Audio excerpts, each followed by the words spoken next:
ভাগ্য ভালো বোঝার উপায় এক নম্বরে আল্লাহ আপনাকে দিনের উপর অবিচল রাখছে কিনা। যদি আল্লাহ আপনাকে দিনের উপরে রাখে, জানবেন যে আপনার ভাগ্যটা ভালো।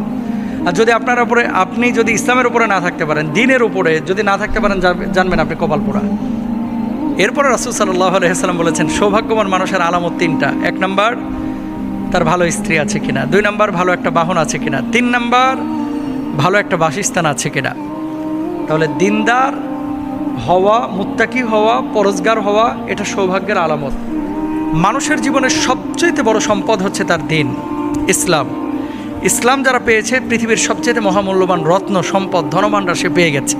আর ইসলাম যে পায় নাই, সে মানুষটা যত বড় বিল গেটসের মতো ধনী হোক না কেন, সে মানুষটা ভুখা, সে মানুষটা ভিক্ষুক। কারণ কি, মারা যাওয়ার সাথে সাথে তার আর কোনো প্রতিদান নাই, সরাসরি জাহান্নামে। আর মুমিন সে রিকশাওয়ালা হলেও মারা যাওয়ার সাথে সাথে সে আল্লাহর জান্নাতের ফয়সালা তার ব্যাপারে হবে। পাপের কারণে শাস্তি সাময়িক পাবে, কিন্তু সে আল্লাহর জান্নাত